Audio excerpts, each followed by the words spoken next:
Hello बच्चों, आज एक और टॉपिक हम डिस्कस करने वाले हैं। बड़ा एक कॉमन का क्वेश्चन जो उठ रहा है मेरे सामने, बार बार बच्चे पूछ रहे हैं कि सर थर्मोडायनेमिक्स के अंदर हमारा एक पीवी डायग्राम होता है राइट?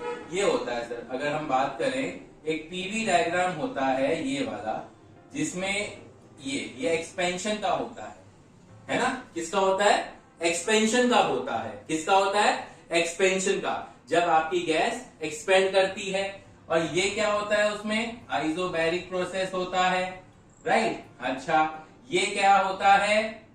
आइसोकोरिक प्रोसेस होता है। अब क्वेश्चन उठता है कि सर इन दोनों में से कौन सा? दो प्रोसेस और बचे, आइसोथर्मल एंड एडियाबैटिक। चार तरीके के आपके प्रोसेस थे, याद होगा। आइसोथर्मल और आपका एडियाबैटिक, राइट? क्या होता है? एडियाबैटिक। तीसरा होता है आइसोकोरिक और चौथा होता है आइसोबैरिक। ये सबको पता है। ये कॉमन जो चार तरीके के प्रोसेस हैं, ये सबको पता है। अब बात आती है कि सर आइसोथर्मल की जो इक्वेशन है, इसकी आइसोथर्मल की जो इक्वेशन है वो क्या है? Sir PV is equal to constant. क्या है उसकी? PV is equal to constant. अच्छा सर, और एडियाबैटिक की इक्वेशन क्या है सर? एडियाबैटिक की इक्वेशन है PV raise to power gamma is equal to constant. हाँ या ना? ये थर्मोडायनेमिक्स का बड़ा इंपॉर्टेंट पार्ट है सर। तो PV is equal to constant और इसमें PV raise to power gamma is equal to constant. सबको पता है गामा क्या होता है? Ratio of Cp upon Cv। It is a ratio of Cp upon Cv। और Cp क्या होता है? Molar heat capacity. Molar heat capacity at constant volume, sorry constant pressure, और Cv होता है same molar heat capacity at constant volume, right? ये रहता है रेशियो, और इसको हम क्या बोलते हैं जनरली? Poisson ratio. क्या बोलते हैं? पॉइजन रेशियो जनरली इसको बोला जाता है। वैसे गामा गामा गामा से हम चिल्लाते रहते हैं और बोलते रहते हैं। गामा क्या है sir? Ratio of Cv by Cv। But question ये था कि सर ये ऊपर कौन सा आएगा, नीचे कौन सा आएगा? ये तो समझ में आता है, आइसोबैरिक है सर, प्रेशर कांस्टेंट है, वॉल्यूम कांस्टेंट है सर, आइसोकोरिक का ये ग्राफ हो गया। बट ये किसका होगा? क्योंकि दोनों में ही pressure is inversely proportional to V आ रहा है, और यहाँ पे P is inversely proportional to V की पावर गामा आ रहा है। तो इन दोनों में से कौन सा होगा? ये हमारा सबसे बड़ा इसमें सवाल था। तो अब वो कैसे पहचानते हैं? रटना नहीं है। बहुत लोग उसको रटवा देते हैं, सर ऊपर वो होता है, ऊपर नीचे वो होता है। रटना नहीं होता। देखिए कैसे हम उसको सॉल्व कर सकते हैं, कैसे उसको हम जानते हैं, ताकि हमारे क्वेश्चंस में भी वो हमें काफी हेल्प करेगा। ध्यान से सुनिएगा। सबसे पहले अगर आप देखो, आप इसमें टेंजेंट ड्रॉ कर लो सर। क्या करो सर? टेंजेंट ड्रॉ कर लो, टेंजेंट, राइट? और इसका भी टेंजेंट ड्रॉ कर लो। आपको नजर आएगा इसका एंगल मान लो θ1 है और ये एंगल मान लो θ2 है।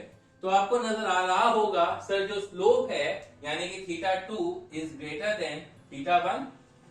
फिगर से समझ में आ रहा है सर? θ2 is greater than θ1।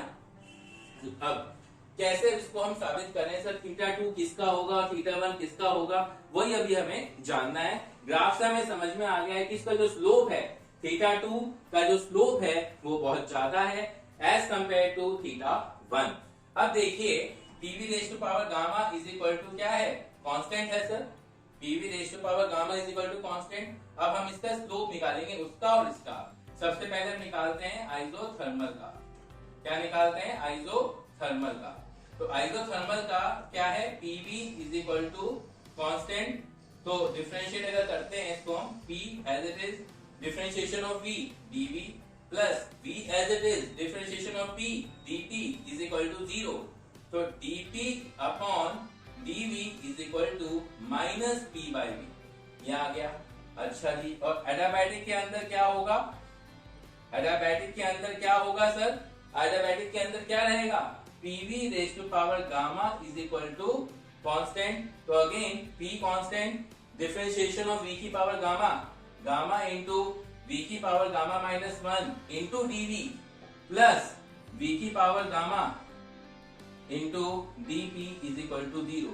जब आप डीपी बाई डीवी निकालेंगे इसके अंदर तो आपको निकल के आएगा minus gamma P by V. और सबको पता है तो गामा इज ग्रेटर देन 1, क्योंकि गामा क्या आपको बताता है?